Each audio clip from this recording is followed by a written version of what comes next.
Ave Regina, Mater misericordiae, vita dulcedo, estes nostra salve. Alleluia, alleluia, alleluia.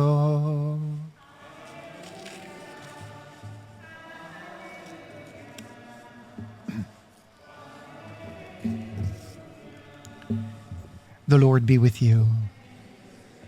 A reading from the Holy Gospel according to Matthew. Jesus said to the crowds and to his disciples, "Woe to you, scribes and Pharisees, you hypocrites! You lock the kingdom of heaven before men. You do not enter it yourself, nor do you allow entrance to those trying to enter. Woe to you, scribes and Pharisees, you hypocrites! You traverse sea and land to make one convert. And when that happens, you make him a child of Gehenna twice as much as yourselves. Woe to you, blind guides, who say, if one swears by the temple, it means nothing, but if one swears by the gold of the temple, one is obliged. Blind fools! Which is greater, the gold or the temple that made the gold sacred? And you say, if one swears by the altar, it means nothing. But if one swears by the gift on the altar, one is obliged. You blind ones, which is greater, the gift or the altar that makes the gift sacred? One who swears by the altar swears by it, and all that is upon it. One who swears by the temple swears by it, and by him who dwells in it. One who swears by heaven swears by the throne of God, and by him who is seated on it." The Gospel of the Lord.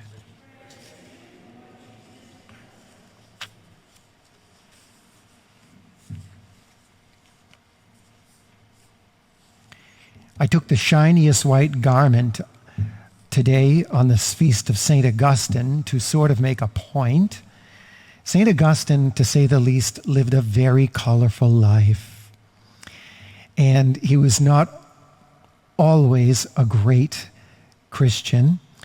And his mother prayed diligently for him, St. Monica, we celebrate her on the 27th, which was obscured by the Sunday obligation yesterday. Nevertheless, St. Augustine woke up a little later in his life, and he says it beautifully. Late have I loved you. He's talking to God. He's praying. Late have I loved you, O beauty ever ancient, ever new.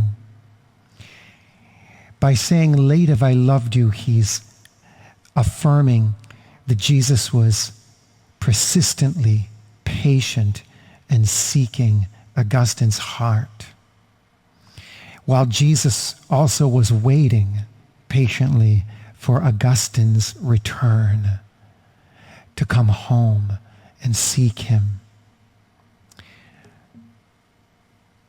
And Jesus is the same way with us. As we go in our various directions, perhaps even falling into sin. Jesus seems pretty stern here. I tempered the tone, but one could have said that you could imagine how Jesus could have said this.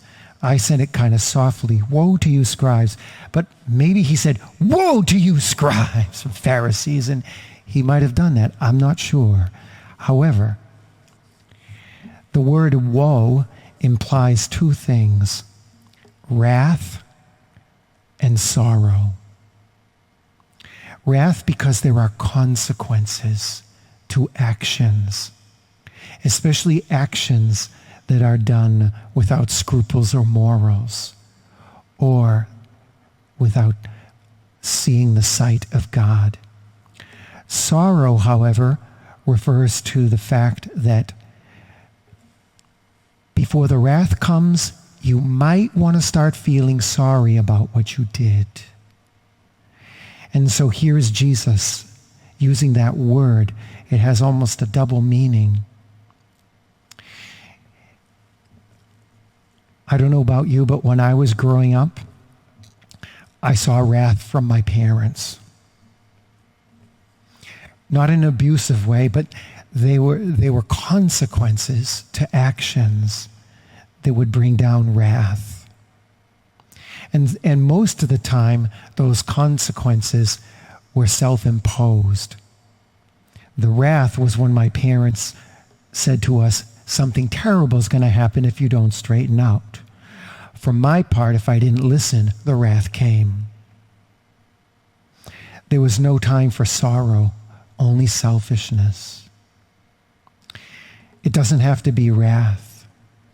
And so it's in the sacrament of reconciliation that we are offered an opportunity to have sorrow and allow God to make us immune to the wrath because we have trusted in his mercy.